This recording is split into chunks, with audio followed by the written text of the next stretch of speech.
Dear students, Assalamu alaikum. Today I will be covering your experiment number 10 for your DST lab, and its title is Implementation of Sequential Circuits Using State Machines in Verilog.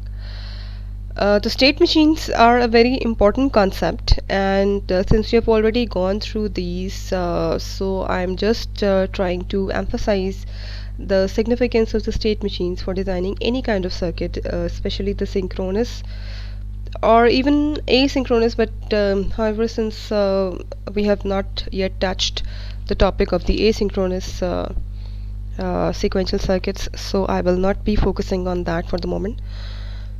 And what's the agenda of this lab is to let you understand that how you can design any kind of synchronous sequential circuit using state machine, and I have given two examples to help you understand. I have presented the lab objectives here so that you can write down in your lab report. Now, the first circuit that we are going to design is the comparator. We already know that what a comparator is. Obviously, it is going to compare two different input sequences, right? You have already gone through the comparator design in your theory lectures, but however, this time we are going to design the comparator in a bit different way, and that is using the concept of a state machine. Now, what is a comparator? It is the comparison of that allows the comparison of two numbers to determine that which one of them is greater than, less than, or equal to the other number, right? And magnitude comparator, as you have already studied, it actually compares two input sequences, let's say A and B, and determine their relative magnitudes. And the outcome of this magnitude comparator can be threefolds. Either it could be A is greater than B, A is equal to B, or A is less than B, right?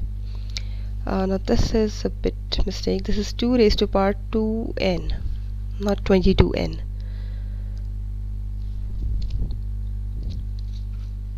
Now, here is a state machine diagram for a comparator design.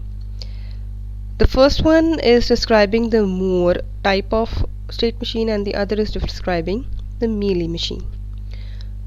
Conceptually, थोड़ा सा फर्क है, but implementation के लिए I don't think so कि it will make too much of a difference. थोड़ा बहुत difference है. तो मोर मशीन के अंदर हमें यहाँ नज़र आ रहा है कि एक कंपैरेटर के अंदर 3 पॉसिबल स्टेट्स हैं, A, B and C. This is A, B and C, right? A state की वैल्यू हमने रखी हुई है 0 0, B की रखी हुई है 0 1 and C की रखी हुई है 1 0. So these 3 states will be describing that what's the outcome of this comparator design. और इनपुट पे हम लोगों को A रिसीव हो रहा होगा या B रिसीव होगा, A and B both receive हो रहे होंगे.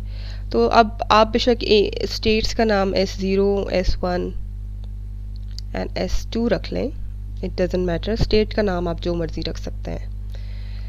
And what these states are representing, that when the state S0 is being analyzed, then this state is actually representing A is equal to B. And when the state S1 is being analyzed, then we are actually representing A is less than B. And in the last case C, we have this is actually representing A is greater than B. But n bit sequences जो हैं A और B, जो input sequences हैं, n bit sequences के लिए ये state machine easily use हो सकती है. बट उसके लिए हमें क्या करना है? उसके लिए जो मोस्ट इम्पॉर्टेंट फैक्टर है, that is that we actually have to compare one bit of A and B at a time. तो A और B की हम मोस्ट सिग्निफिकेंट बिट्स से कंपैरिजन स्टार्ट करते हैं. A of 3 or B of 3. इन दोनों को फर्स्ट टाइम हमने इनिशियलाइज हमने कर दिया स्टेट 0 से, यानी हम ये अजम्पशन लेकर चल रहे हैं दैट हमारे पास इनपुट सीक्वेंस ए और बी जो रिसीव हुई है they are both equal to each other, right. तो अब हम इसको कंफर्म करने के लिए स्टेट आइदर ये चेंज होगी, शिफ्ट होगी ड्यूरिंग एग्जीक्यूशन और नॉट, तो उसके लिए हम क्या करते हैं कि हम ए ऑफ 3 और बी ऑफ 3 को फर्स्ट टाइम एनालाइज करते हैं. Let's say I have A equals 0 0 0 0 and B equals 0 0 1 1, right? तो जब हमने A of 3 यानी most significant bit of A and most significant bit of B को हमने लेफ्ट हैंड साइड से एग्जीक्यूशन स्टार्ट करनी है. जब हमने ये एनालाइज कर लिया, बिकॉज मोस्ट सिग्निफिकेंट बिट ही हम लोगों को ये बात जल्दी बता देगी कि कौन सी सीक्वेंस जो है वो स्मॉलर है, ग्रेटर है या इक्वल है, राइट. तो A of 3 और B of 3 को कंपेयर किया तो पता चला दैट बोथ आर इक्वल. तो इसका मतलब क्या हुआ कि when I have 0 0, A is 0 and B is 0, यानी A of I is 0 and B of I is 0. Both values input 0 है, तो this should point towards itself, यानी ये सेम स्टेट में रहनी चाहिए. ठीक है, स्टेट इस वक्त चेंज नहीं हो रही. फिर उसके बाद हम नेक्स्ट आइट्रेशन में जाते हैं. नेक्स्ट आइट्रेशन के अंदर ये ऑब्जर्व कर रहा है A of 2 और B of 2 को. A of 2 और B of 2 भी दोनों सेम है, तो इसका मतलब कि this should still remain at the same state. अब जब वो नेक्स्ट आइट्रेशन के अंदर A of 1 और B of 1 को ऑब्जर्व करता है, then it finds out that A is smaller, यानी A की वैल्यू 0 है और B की वैल्यू 1 है. तो इसका मतलब ये हुआ कि B is greater, so it should move towards state B.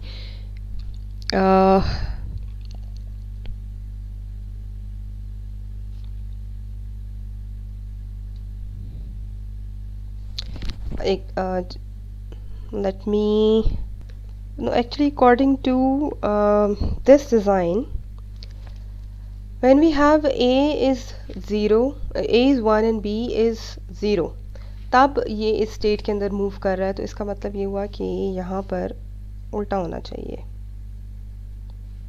This is actually मैंने जो सर्किट डिज़ाइन किया है उसके अंदर इसी तरह ही है. When we have A as 1, यानी A बड़ा है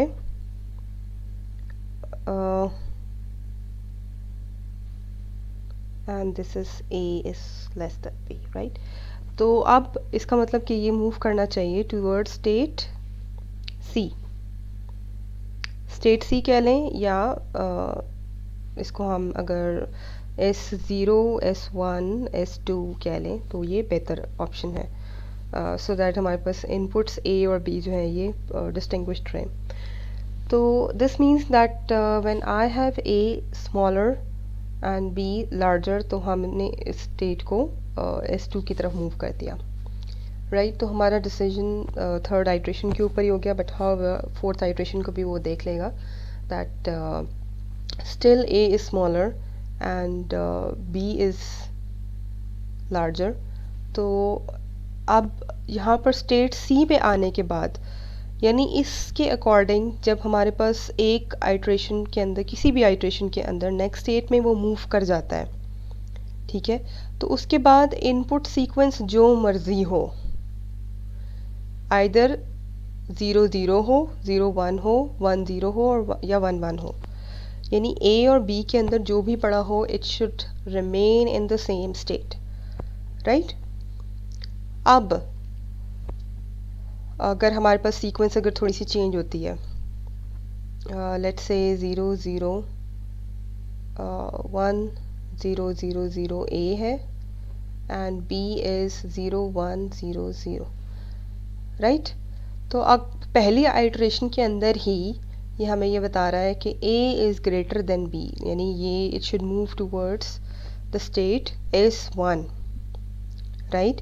तो उसके बाद इनपुट सीक्वेंस जो है वो जो भी है आइदर 0 0 0 1 1 0 और 1 1 it should point towards itself, right. तो इसका मतलब कि मोस्ट सिग्निफिकेंट बिट जो है, अगर आप लेफ्ट हैंड साइड से आइट्रेशन स्टार्ट करते हैं तो it should make sense that अगर पहले ही हम पहली आइट्रेशन के अंदर ही हमारी स्टेट जो है वो मूव कर जाती है, तो इसका मतलब ये हुआ कि फर्दर जो आइट्रेशन है दे वॉन्ट मैटर, डिसीजन आपका पहले ही हो जाएगा। सिमिलरली अब यहाँ पर जो मीली मशीन है, मीली मशीन और मूवर मशीन के अंदर फ़र्क सिर्फ इतना है दैट आउटपुट जो है मीली मशीन के अंदर वो पास्ट इनपुट के ऊपर भी डिपेंड कर रही है, राइट। तो यहाँ पर आउटपुट 0 1 जो है, और ये 0 1 जो है ये आउटपुट है, ये डिपेंड कर रही है 1 0 के ऊपर। यानी हमने स्टेट का नाम यहाँ पर a is greater than b, उसका स्टेट का नाम हमने 0 1 रखा है, और यहाँ पर स्टेट का नाम हमने 1 0 रखा है, but this is dependent upon the input 1 0 and यानी a is should be greater than b, right. और यहाँ पर जो स्टेट है 1 0, this is dependent upon the input, ये सिर्फ और सिर्फ प्रेजेंट इनपुट के ऊपर डिपेंड कर रही है, right. Present state of the input जो है उसके ऊपर डिपेंड कर रही है। बट यहाँ पर जो आउटपुट 0 1 है, क्योंकि ये अब जो आपका ये जो सर्कल था जहाँ जो सिर्फ और सिर्फ स्टेट को रिप्रेजेंट कर रहा था, वो उसके अंदर जो आउटपुट थी वो हमने बाहर निकाल लिया है। तो ये आउटपुट जो है अब प्रीवियस इनपुट के ऊपर भी डिपेंड कर रही है according to this. Concept same है, सिर्फ और सिर्फ फ़र्क सिर्फ इतना आ रहा है कि इसकी एग्जीक्यूशन थोड़ी सी डिफरेंट तरीके से होगी। सो यहाँ पर when input is 0 0 तो output is 0 0, input is 1 1 तो output is still 0 0, यानी state जो है वो change नहीं हो रही, it is pointing towards itself, यानी state 0 0 है, right। और ये state हमारी 0 1 थी और ये state 1 0 है, ठीक है। now this concludes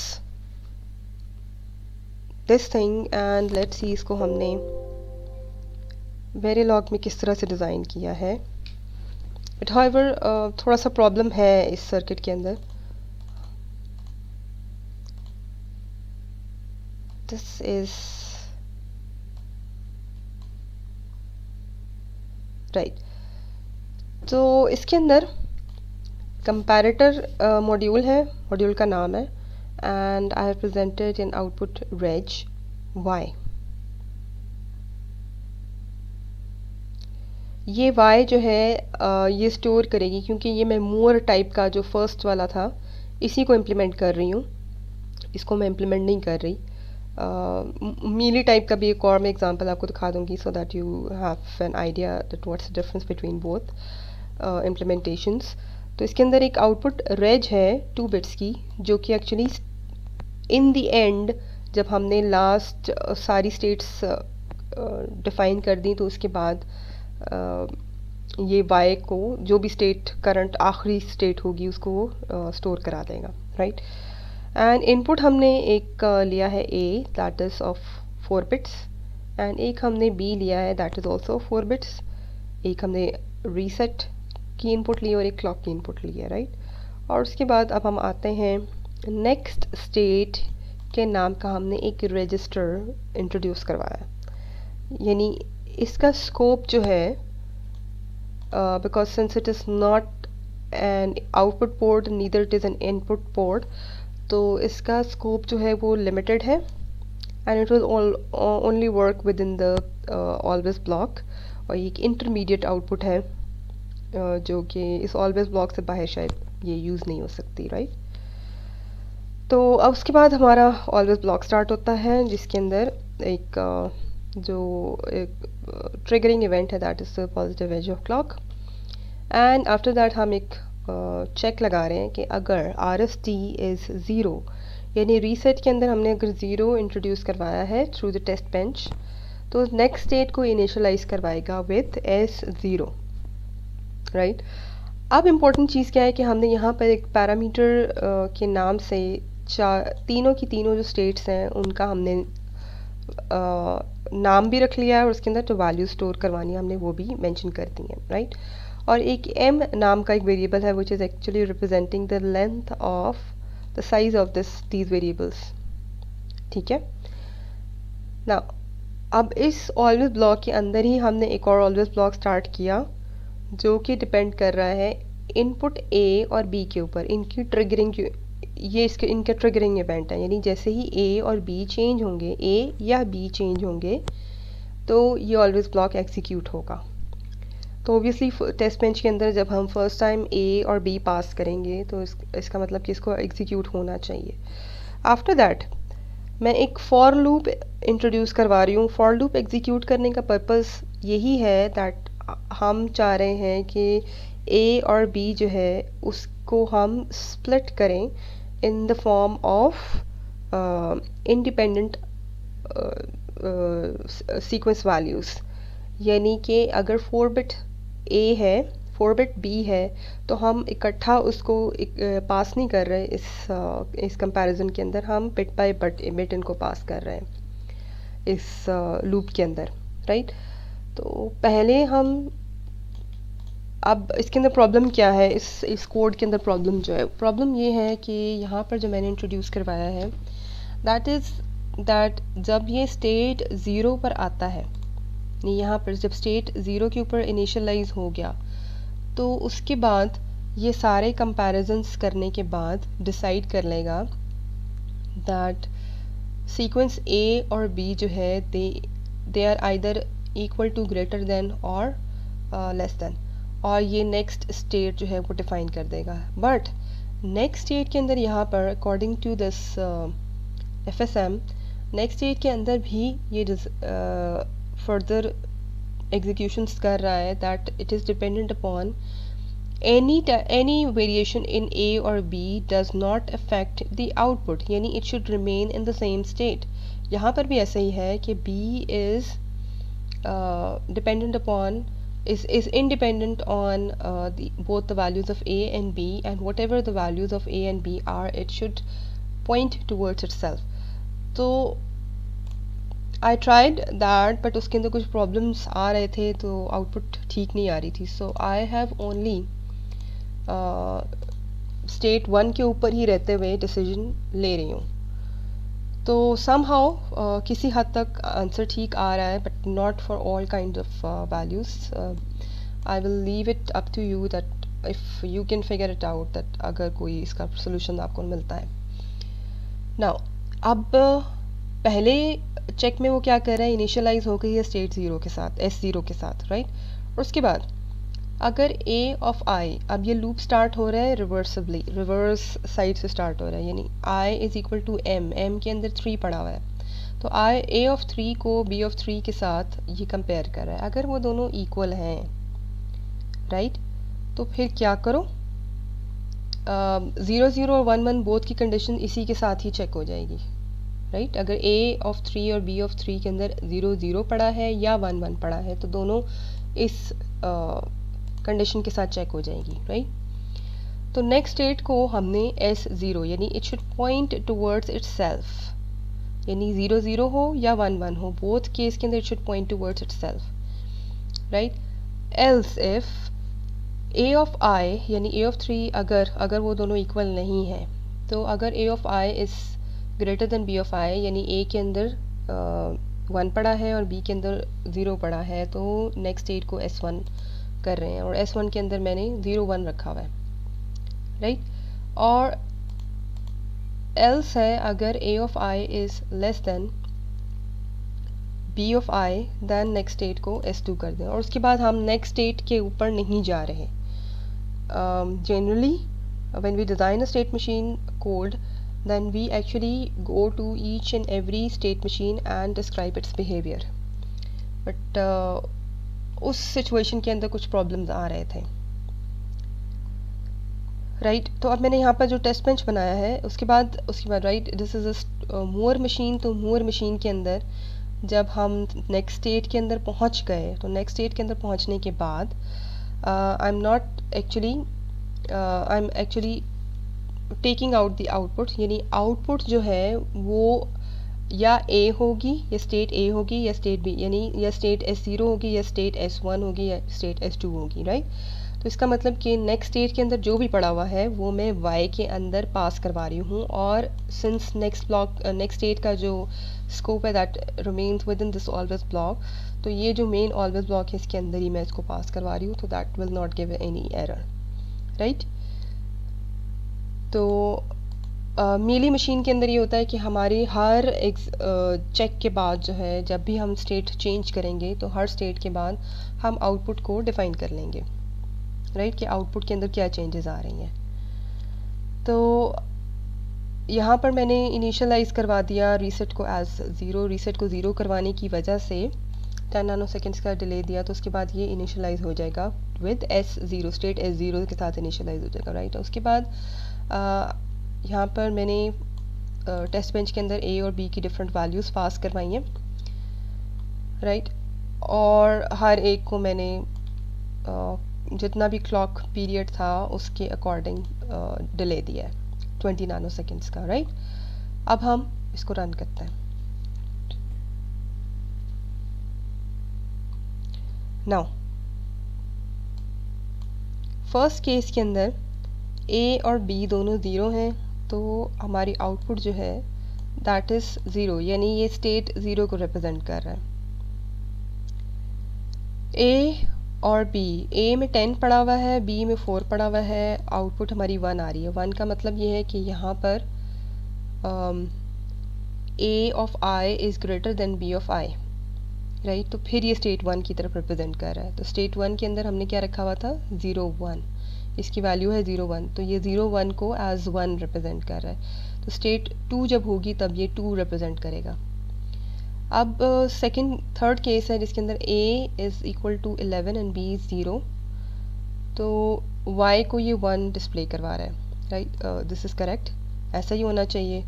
अच्छा, अब आता है ये वाला केस, इसके अंदर A छोटा है और B बड़ा है, 14 एंड 8, तो आउटपुट हमें 2 डिस्प्ले करवा रहा है, राइट। 2 डिस्प्ले कराने का मतलब ये है कि A is smaller than B।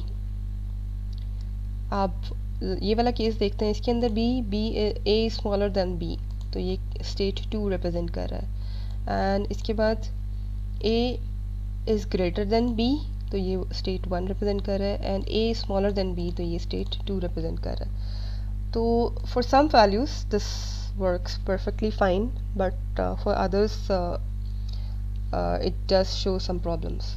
So I will suggest that you actually go through this code and try to figure out that what should be the solution to this, right. So this concludes it. तो अब हम आते हैं sequence detector पे। Sequence detector using finite state machine. अब ये particular state diagram जो है that is actually detecting the sequence 111, right. So इसके अंदर एक स्टेट है S0, state S1, state S3 and state S2। State S0 जो है ये रिप्रेजेंट कर रही है value 0,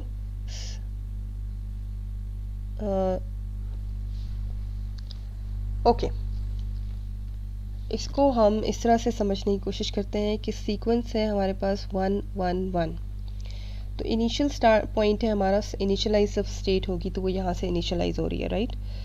state S0 is the starting point. अब if the input is 0, input received, अब हमारे पास इनपुट रिसीव होना शुरू हो जाएगी। तो जब हमारे पास इनपुट रिसीव हुई और अगर वो इनपुट 0 है, ठीक है, अगर वो इनपुट 0 है, पहली इनपुट 0 है, तो इसका मतलब कि this should point towards itself. But अगर इनपुट 1 है तो it should point towards the next state that is the S1, right. अब इफ़ स्टेट S1 के ऊपर आने के बाद अगर नेक्स्ट सीक्वेंस जो है वो रिसीव होगी, तो नेक्स्ट सीक्वेंस जो है या नेक्स्ट इनपुट जो है अगर 0 है तो इसका मतलब कि हमारे पास एक ब्रेक आ गया, 1 के बाद अगेन 0 आ गया, तो 0 is not the desired point, हमें चाहिए 1 के बाद अगेन 1, राइट। तो इसका मतलब 0 आने के बाद हम इसको वापस स्टेट S0 की तरफ पॉइंट कर देंगे। इसका मतलब कि अब वो अगेन अपनी प्रोसेसिंग स्टार्ट करेगा, एग्जीक्यूशन दोबारा से स्टार्ट करेगा। और अगर अगेन 1 रिसीव होता है तो इसका मतलब कि that is the desired point, तो we will move towards state S2, right. अब स्टेट S2 को वो चेक करेगा। स्टेट S2 के अंदर अगर 0 रिसीव होता है तो इसका मतलब कि 1 के बाद 0 रिसीव हो रहा है, तो this is not what we desire, so it should move towards S0, हम वापस उसको शिफ्ट कर देते हैं स्टेट S0। एंड अगर 1 के बाद अगेन 1 रिसीव हो रहा है, ये that is the desired point, and हम यहाँ पर इसको पॉइंट कर देंगे स्टेट S3 पे, राइट। अब स्टेट S3 के बाद अगेन नेक्स्ट सीक्वेंस वो देखेगा कि अगर वो 1 है, अगेन 1 है, तो इसका मतलब कि it should point towards itself. तो अब वो नेक्स्ट सीक्वेंस देखेगा, अगर वो 0 है, अगर वो अगेन 0 आ रही है, तो इसका मतलब कि नो, अब वो इस सीक्वेंस के अंदर ब्रेक आ रहा है, यानी अब मुझे चाहिए था अगेन 1 चाहिए था, बट सीक्वेंस के अंदर ब्रेक आया, तो I M directing it towards the initial point that is S0, right. So that's how it will actually find out that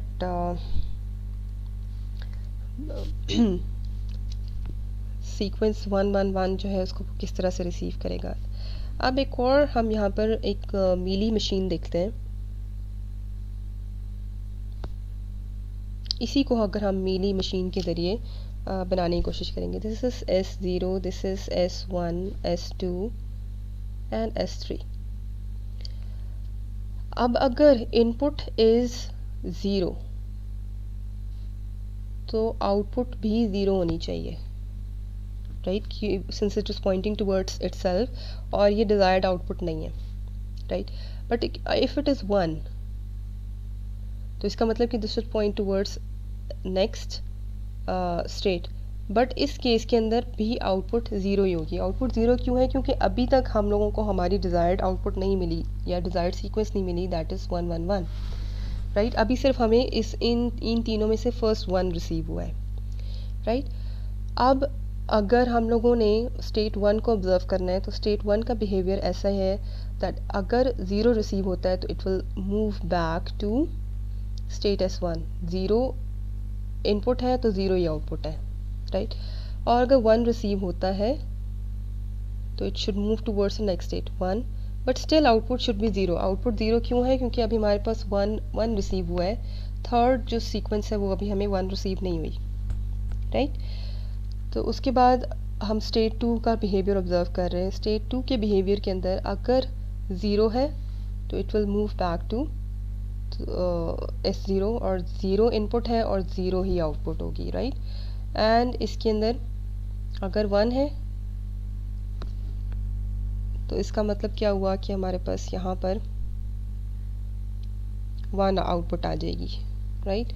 तो यानी अब हमारे पास 3 सीक्वेंस ऑफ 1 रिसीव हो गया, तो इसका मतलब हमारे पास अब की बार आउटपुट जो है वो डिज़ायर्ड आउटपुट है और हम इसको 1 के साथ डिनोट कर रहे हैं। सो अगर it is again 1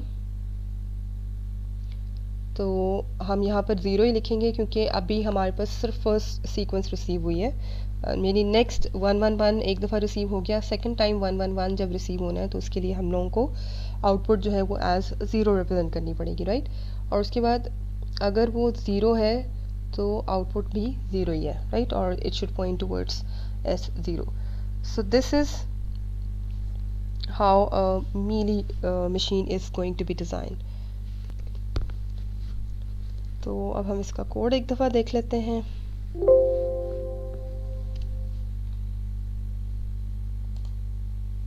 this is it. पहले हम मोर डिज़ाइन देखते हैं। Let's keep it as a top module, क्योंकि इसी को हम मीली सीक्वेंस के अंदर कुछ थोड़ा सा प्रॉब्लम है, एंड दिस इज़ इट्स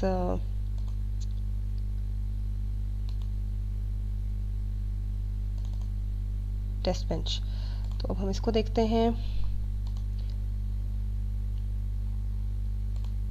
इसका जो मेन मॉड्यूल है, मेन मॉड्यूल के अंदर जो मोर टाइप की जो सीक्वेंस डिज़ाइन है उसके अंदर क्या कर रहे हैं हम, ये एक स्टेट, एक आउटपुट रेज है। ये स्टेट जो है रिप्रेजेंट करेगी, हमने आउटपुट के ऊपर फाइनली जब S3 स्टेट रिसीव हो गई तो उसके बाद हमने आउटपुट के ऊपर कौन सी स्टेट शो करवानी है, ठीक है। अब इनपुट A है और ये सिंगल बिट वैल्यू होगी जो कि हर दफ़ा चेंज हो रही होगी, रैंडमली हम वैल्यूज़ को इनपुट पे पुट करते जाएंगे। After that input RST input clock. Now अब नेक्स्ट स्टेट के नाम से एक रेंज है जिसका स्कोप ऑब्वियसली इस ऑलवेज ब्लॉक के अंदर तक ही है, इससे बाहर ये एग्जीक्यूट नहीं हो सकता। And it is an intermediate output, intermediate register है जो कि 2 बिट वैल्यू स्टोर कर रहा है, जो कि स्टेट को ही स्टोर करने के लिए हम यूज़ कर रहे हैं, राइट। उसके बाद एक पैरामीटर है S0, S1, S2 and S3।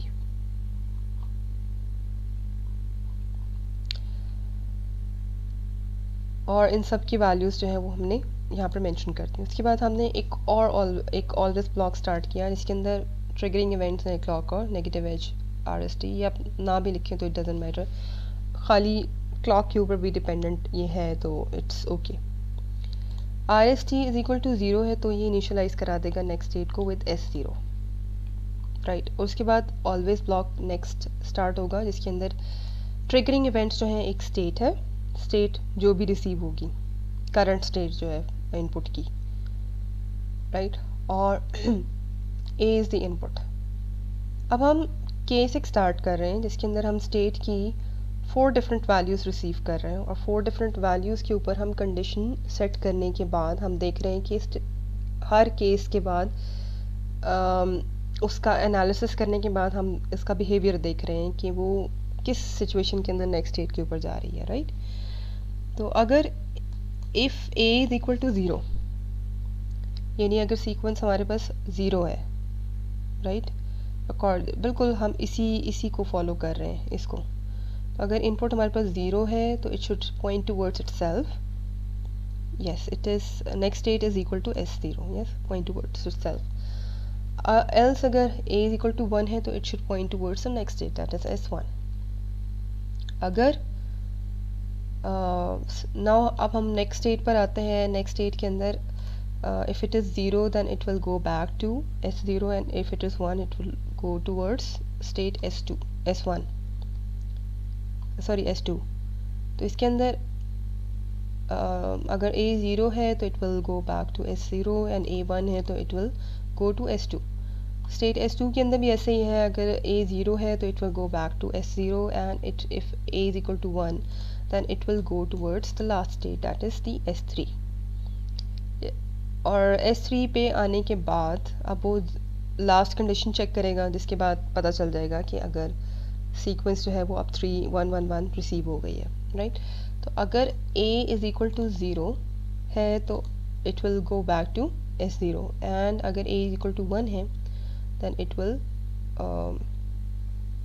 move to S3, यानी it will point towards itself, right। और एक डिफ़ॉल्ट स्टेट भी हमने यहाँ पर रखी हुई है that is next state equals to S0, right. After that default state के बाद हमने केस एंड कर दिया। तो केस एंड करने के बाद अभी तक हमने ये डिफ़ाइन नहीं किया कि आउटपुट जो है वो हमें कब रिसीव हो रही है। आउटपुट हमें रिसीव हो रही है केस 3 के बाद, राइट। तो केस 3 जो है वो यहाँ पर आके रिसीव हो रहा है एंड तभी यानी I think it should be like यहाँ पर एक इफ़ कंडीशन होनी चाहिए दैट डिफाइंस दैट अगर S3 के ऊपर यानी next state is equal to S3 then state के अंदर हम नेक्स्ट स्टेट को स्टोर करवाएं, राइट। तो पहले हम इसको एक दफ़ा रन करके देख लेते हैं।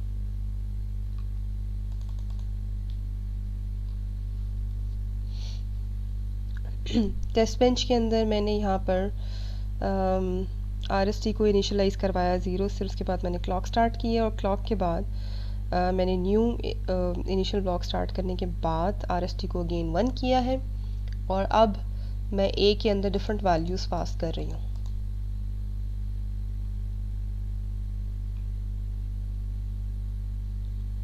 तो लेट्स सी दैट ये सीक्वेंस जो है इसको फाइंड आउट कर पाता है कि नहीं कर पाता।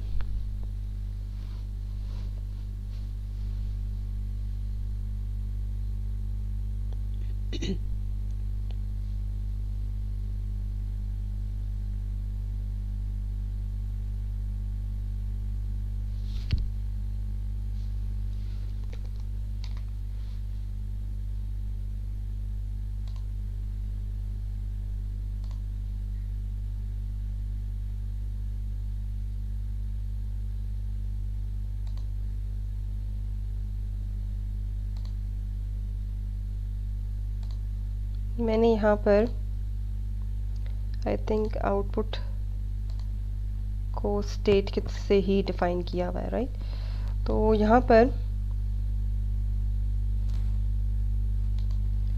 इनपुट सीक्वेंस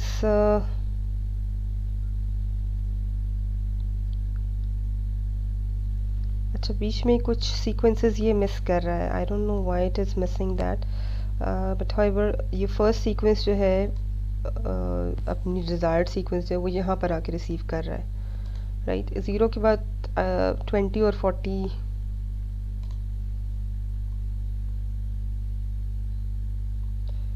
अच्छा कुछ बहरहाल टाइमिंग का कुछ प्रॉब्लम है, राइट। और स्टेट के अंदर मुझे बेसिकली मैं यहाँ पर स्टेट को ही शो करवा रही हूँ, but all I need is that 1 जो है वो डिस्प्ले करवाए आउटपुट के ऊपर। यानी अगर जो डिज़ायर्ड सीक्वेंस रिसीव हो गई है तो इसका मतलब फॉर 3 क्लॉक साइकिल्स हमें डिज़ायर्ड सीक्वेंस रिसीव हुई है, तो हमारे पास आउटपुट शुड बी 1। तो बहरहाल इसको I will try to resolve this problem. तो अब हम आते हैं मीली डिज़ाइन के ऊपर, उसको हम एक दफ़ा आपको मैं बता दूं कि ये किस तरह से डिज़ाइन हुआ हुआ है।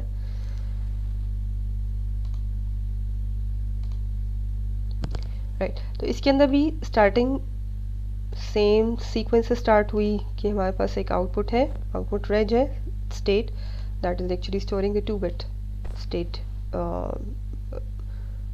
State values, right. और फिर हमारे पास एक आउटपुट है y, ठीक है, और ये सिंगल बिट आउटपुट है। उसके बाद a हमारे पास एक इनपुट सीक्वेंस है, RST और क्लॉक है, राइट। तो उसके बाद हमने एक रेज नाम का एक इंटरमीडिएट रजिस्टर्स डिक्लेयर करवाया है, नेक्स्ट स्टेट एंड पैरामीटर्स के अंदर मैंने 4 डिफरेंट स्टेट्स डिफाइन की हैं, S0, S1 and S2 and S3, right. तो उसके बाद ऑलवेज ब्लॉक स्टार्ट हो रहा है और RST अगर 0 है तो नेक्स्ट स्टेट को S0 से इनिशियलाइज करवाएगा, राइट। आफ्टर दैट ये ऑलवेज ब्लॉक जो है, सेकेंड ऑलवेज ब्लॉक जो है वो ये within this all previous always block है and it's actually describing state and A as the triggering events. And after that I begin my case and case is receiving state, ठीक है। And state के अंदर S either it could be S0, S1, S2 and S3, right. तो initially S0 पे ही जाएगा क्योंकि हमने initialise उसको S0 से करवाया है, क्योंकि I am making sure in the test bench that RST is initially 0। तो उसके बाद A इज इक्वल टू 0, तो I am beginning this loop, या चूँकि ये मल्टीपल स्टेटमेंट्स हैं तो that's why I am using begin and end. तो एक स्टेटमेंट है next state is equal to S0 और y इज़ इक्वल टू 0, यही फिगर है जिसके अंदर अगर S0 जो है इनपुट जो है दैट इज़ इक्वल टू 0, ठीक है, तो output is also 0 and it is pointing towards itself state 0, यानी next state is equal to S0 and output y is equal to 0, यानी A input is equal to 0 if तो next state is equal to pointing towards itself s0 and next and output y is equal to 0. Else if अगर a equal to 1 है तो next state is going to be s1 but however output is still going to be 0 because अभी तक हम लोगों को desired output receive नहीं हुई. उसके बाद s equal 1 है जिसके अंदर S1 स्टेट है जिसके अंदर हम लोग देख रहे हैं कि a equal 0 है तो next state is going to be S0 and अभी हमें डिज़ायर्ड आउटपुट रिसीव नहीं हुई तो y output is going to be 0. यानी अब हम प्रीवियस केस के अंदर हम क्या कर रहे थे कि आउटपुट जो है यहाँ पर सारा केस एंड होने के बाद हमने आउटपुट की कंडीशन जो है वो यहाँ पर हम लोगों को ये देखना है कि S3 जो है एक इफ़ की कंडीशन यहाँ लगनी चाहिए कि अगर next state is equal to S3 then state को हम नेक्स्ट स्टेट के इक्वल कर देंगे, राइट. तो यहाँ पर सिमिलरली S2 आ गया. S2 के अंदर हमने स्टिल आउटपुट y जो है that is going to be 0 and next state is pointing towards itself and अगर a इक्वल 1 है तो next state is S3 and y is still 0. But however S3 के अंदर केस डिफरेंट हो जाएगा. इसके अंदर अगर a 0 है तो आउटपुट तो हमारे पास y 0 ही है. बट अगर केस a इक्वल्स 1 है यानी इनपुट 1 है तो इसका मतलब कि it should be Poynting towards itself और आउटपुट अब हमें डिज़ायर्ड आउटपुट रिसीव हो गई है तो इसका मतलब हम यहाँ पर इसको 1 कर रहे हैं. और मैं यहाँ पर इसके टेस्ट बेंच के अंदर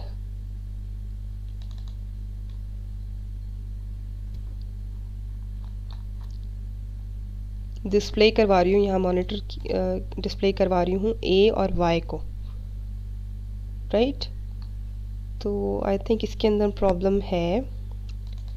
there is some logical error in this so I will leave it up to you that if you can try to resolve it on your own. But the point of this particular lecture is that you can describe that how you can convert a state machine in the form of a Verilog code.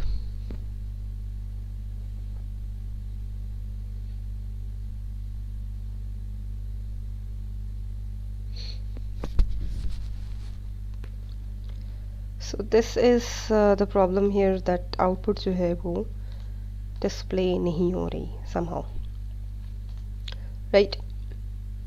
तो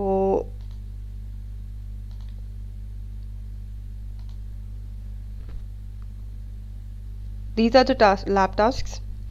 आपने magnitude comparator using finite state machines as described in this lecture आपने वो Verilog को use करते हुए implement करनी है. Secondly, you have to implement a sequence detector using finite state machines in Verilog, right. So this concludes today's lecture. Now I'm going to end the session now. Allah Hafiz.